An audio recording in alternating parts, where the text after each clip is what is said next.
ఇంకోటి కావచ్చు అన్నిటిని కూడా అధిగమించి అనేక ప్రాజెక్టులను మరి ప్రారంభించడం జరిగింది. మీ అందరికి కూడా తెలుసు, ఉమ్మడి మహబూబ్ నగర్ జిల్లా అంటేనే అంతకుముందు వలసలకు కేంద్రంగా ఉండే, ఎక్కడ కూడా భూములు ఉన్నా కూడా నీళ్ళు ఇచ్చుకోలేని పరిస్థితి ఉండే. దాన్ని మొత్తాన్ని కూడా మొదటి 5 సంవత్సరాలలో మిషన్ కాకతీయ అనేటటువంటి అత్యంత దార్శనికమైనటువంటి కార్యక్రమాన్ని తీసుకొని కేవలం చెరువుల ద్వారా లక్షల ఎకరాలు, నిక్కరంగా చెప్పాలంటే 8 లక్షల ఎకరాల పైచీలకు సాగును మన మహబూబ్ నగర్ జిల్లాలో మనం తీసుకురావడం జరిగింది. అందులో చెరువులది చాలా పెద్ద పాత్ర ఉన్నది. ప్రతి నియోజకవర్గంలో కూడా 20,000 30,000 ఎకరాలను కేవలం చెరువులను బాగు చేసుకోవడం ద్వారా మనం తెచ్చుకోవడం జరిగింది. అంటే ఇదంతా కూడా ఒక పథకం ప్రకారం తెలంగాణ రాకముందే కేసీఆర్ గారు, ప్రొఫెసర్ జయశంకర్ గారు, విద్యాసాగర్ గారు అనేక పర్యాయాలు మాట్లాడుకున్నారు. వస్తే ఏం చేయాలి తెలంగాణ మనం అంటే ఫస్ట్ స్టెప్ నీటి నడిచి పట్టుకోవాలంటే అప్పటిదాకా సాసర్ల లెక్క అయినటువంటి మన చెరువులను మనం మళ్ళా తిరిగి టీ కప్పుల్లాగా చేసుకోవాలంటే మట్టి పూడిక తీయాలని చెప్పి అద్భుతమైన కార్యక్రమాన్ని స్టార్ట్ చేసుకొని మిషన్ కాకతీయతోని మనం దఫాలుగా మన చెరువులన్నీ బాగు చేసుకున్నాం. మీ అందరికీ తెలుసు, అంటే వివరాలలోకి వెళ్ళి ఏ జిల్లాలో ఎన్ని చెరువులు బాగు చేసినామని చెప్తామని నాకు ఇవాళ ఉద్దేశం ఉన్నది. ఎందుకంటే ఒక్కొక్కరు ఒక్కొక్క మాట మాట్లాడుతూ ఉన్నారు. ఇవాళ పాలమూరుకి మళ్ళా కరువు వస్తుందేమో అని భయపడుతున్నారు పక్క. కాబట్టి ఎట్లా మనం పాలమూరును రిపేర్ చేసుకున్నామో తెలిస్తే ఇప్పుడున్నటువంటి కాంగ్రెస్ సర్కార్కి కొంత ఐడియా వస్తుందేమో అనే ఆలోచనతో చెప్పడం జరుగుతూ ఉన్నది. మిషన్ కాకతీయ మహబూబ్ నగర్ జిల్లాలో 859 చెరువులు, వనపర్తి జిల్లాలో 973 చెరువులు, నారాయణపేట జిల్లాలో 674 చెరువులు, జోగులాంబ గద్వాల్ జిల్లాలో 354 చెరువులు, నాగర్ కర్నూలు జిల్లాలో 1563 జిల్లాలు, మొత్తంగా ఉమ్మడి మహబూబ్ నగర్ జిల్లాలో 4,423 చెరువులను పునరుద్ధరించుకుంటే వాటి కింద మనకు వచ్చినటువంటి ఆయకట్టు 3,50,708 ఎకరాలు. అంటే నేను ఇందాక చెప్పినట్టు 8 లక్షల ఎకరాలకు మహబూబ్నగర్లో మనం గత 10 ఏళ్లలో నీళ్ళు ఇచ్చుకుంటే అందులో పెద్ద పాత్ర 3.5 లక్షల ఎకరాల పై చిలుకు కేవలం చెరువుల ద్వారా నీళ్ళు ఇచ్చుకోగలిగాం. అంతేకాదు అంతకుముందు తాగునీటికి కటకట ఉంటుండే. నేను తెలంగాణ ఉద్యమంలో మన నాగర్ కర్నూలు పట్టణానికి వచ్చినా ఎక్కడికి వచ్చినా కూడా అక్క నీళ్ళు వచ్చి 4 రోజులైంది, నీళ్ళు వచ్చి 5 రోజులైంది అనే పరిస్థితి ఉండే. కానీ దాని నుంచి ఇవాళ వాటర్ టేబుల్ అంటే భూగర్భ జలాలు అద్భుతంగా పెంచుకున్నాం. మహబూబ్ నగర్ జిల్లాలో 7.5 మీటర్ల పైచిలకు భూగర్భ జలాలను పెంచుకున్నాం. మిషన్ భగీరథతోని బెనిఫిట్ అయినటువంటి మొట్టమొదటి జిల్లా ఏదైనా ఉందా అంటే అది మహబూబ్ నగర్ జిల్లా.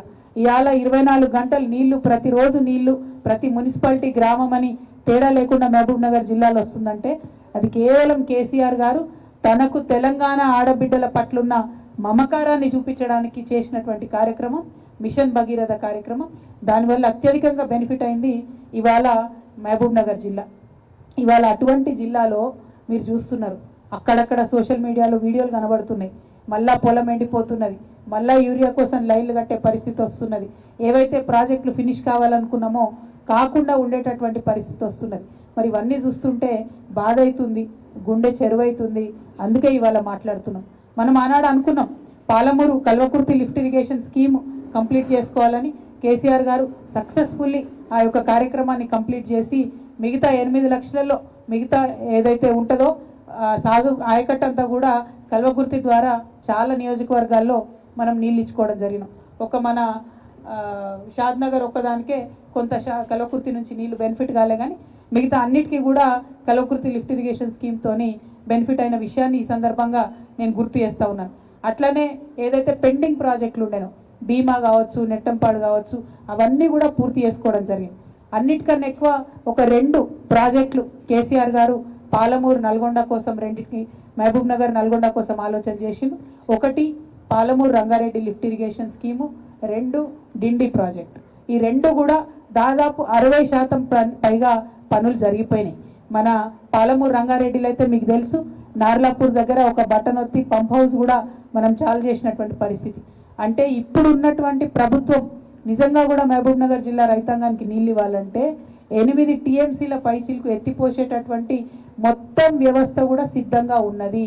కానీ ఈ 15 నెలల్లో ఒక్క తట్ట కూడా మట్టి సీఎం గారు ఇదే జిల్లాకు సంబంధించినటువంటి బిడ్డ అయినా మహబూబ్నగర్ బిడ్డనే ఇవాళ ముఖ్యమంత్రిగా ఉన్నా ఒక్క తట్ట మట్టి కూడా పాలమూరు రంగారెడ్డి పథకంలో ఎత్తిపోయలేదు. ఇది చాలా బాధాకరం, చాలా దురదృష్టం. అట్లా కాకుండా ఉల్టా ఆయన ఏం చేసిండ్రు, కేసీఆర్ గారిని బదనాం చేయాలని చెప్పి మాకు కొడంగల్ నారాయణపేటకు మీరు నీళ్ళు ఇవ్వలేదు కాబట్టి సపరేట్గా లిఫ్ట్ ఇరిగేషన్ స్కీమ్ పెడతామని చెప్పి ఇందులో ఉన్నటువంటి అనేక స్కీమ్లను పక్కకు తీసేసిండ్రు.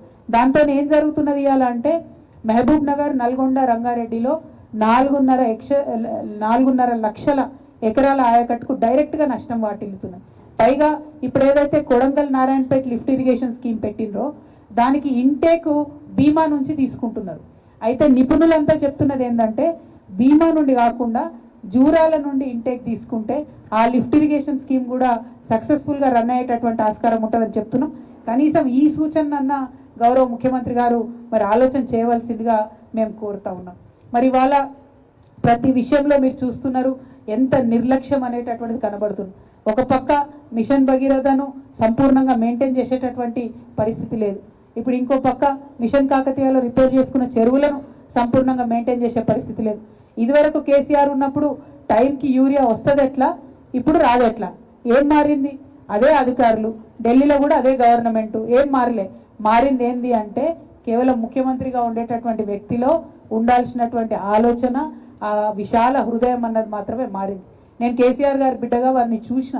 వారు ఏం చేసేదంటే ఆఫ్ సీజన్ ఏదైతే ఉంటుందో, అంటే పంట పొలాలకు యూరియాకి ఎక్కువ డిమాండ్ లేని టైం ఏదైతే ఉంటుందో ఆ టైంలో కేంద్రంతో మాట్లాడి కొట్లాడి మనకు పీక్ సీజన్లో ఎంత యూరియా కావాలనో ముందే తీసుకొచ్చి నికరంగా ఇక్కడ నిల్వ చేసి పెట్టేవాళ్ళు. అందుకే ఎన్నడూ కూడా మనకు యూరియా కొరత రాలే. కానీ ఈ ప్రభుత్వానికి అటువంటి సోయి లేదు. ఎప్పుడు కూడా ఇంతవరకు ప్రాజెక్టుల మీద రివ్యూ చేయలేదు, వ్యవసాయం మీద రివ్యూ చేయలేదు, యూరియా మీద రివ్యూ చేయలేదు. మరి టైంకి రావాలంటే ఏడికెళ్ళి అందుతాయి, ఏడికెళ్ళి వస్తాయి, ఆకాశం మీదకి వెళ్ళి ఊడిపడాయి కదా. కేంద్రంతో మనం అనుసంధానం చేసుకొని చేయాల్సినటువంటి పనులు ఈ ముఖ్యమంత్రి గారు దూర ఆలోచనతోని చేస్తే, దార్శనికత్వం చేస్తే బాగుంటుందని ఇప్పటికన్నా మేము వారికి సూచన చేస్తూ ఉన్నాం.